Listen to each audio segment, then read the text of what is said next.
Michael Pryor. In this section of your course, we're going to be looking at identifying new customer bases. So this falls under the development and selecting a strategy section of our strategic development model. So one way of looking at this is your current market is the first tier. If you look at the screen there, then you have a second or third tier. So think about, in terms of one way of looking at this is to say the first tier are customers that buy out of necessity. The second tier refuse to buy industry offerings, any industry offerings. And the third tier never thought of an offering as an option. So how do you connect these three sets of customers? What do they have in common? And again, using this three-tier system or three-circle system, you can substitute anything you want within these circles to actually move out from your current industry base to look beyond your own industry. So reach beyond existing demand. Think non-customers before customers. What do they have in common before you think what are their differences? So combining segments before pursuing finer segmentation. So again, instead of drilling down on a current segment you have, look beyond that and look at other segments that have commonalities with the customers you currently have. So reach beyond existing demand. Don't just focus on your existing customers. Focus on customer, and don't focus on customer differences. Build on a powerful commonality of what your users value. So for this, you have to understand what your user values. What is your customer value in terms of what you're providing them with? And this allows you to unlock a whole new mass of new customers that didn't exist before.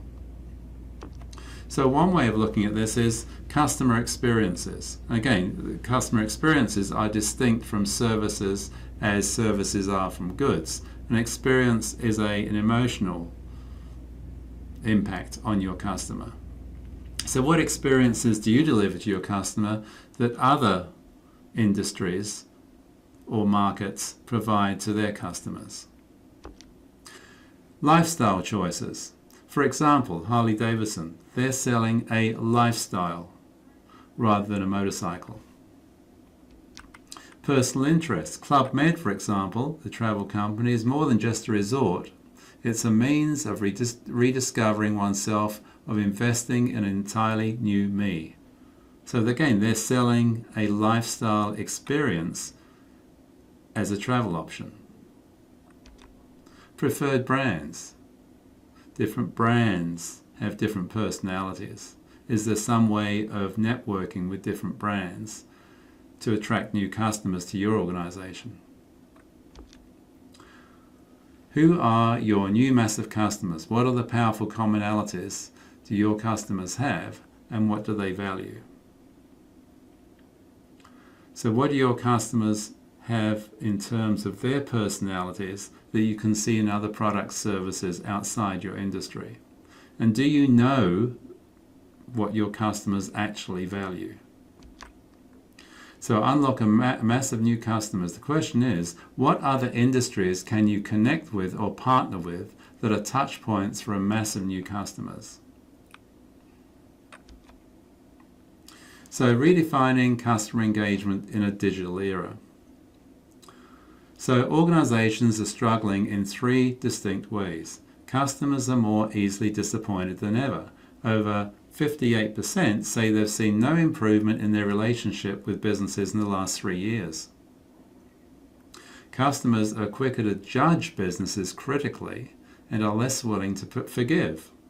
25% say they will switch providers after just one negative experience. 20% of customers say it takes more than a year to re-establish trust with a company that's made a mistake or an error. And customers are more prepared to act decisively when the relationship with the business turns to the worse. 1/3 or 30% say they will share a bad experience online, on the phone or in person, with an average of 25 people. Three major challenges that undermine the business's ability to improve interaction with their customers and build authentic engagement. So these are communications are irrelevant and impersonal. 82% of customers feel being treated as one-size-fits-all approach results in negative perception of that business. Keep pace with customers' expectations. 93% of customers say failing to act quickly enough would reduce their opinion of the business. And finally, disjointed communication caused by company silos represent a major challenge. A large majority, actually 85% of customers, feel negatively towards businesses that require them to provide information multiple times. 27% say it would make them consider leaving for a competitor. Again, this is all about customer communications. How organizations can build engagement relationships and scale.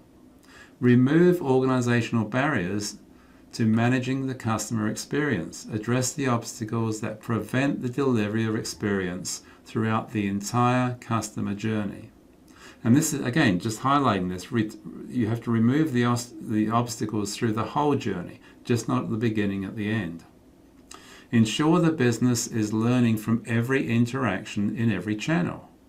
So monitor customer behavior and interaction and use insight to inform and enhance the customer experience, again, through the whole journey. And consolidate customer insights and ensure it is transparent.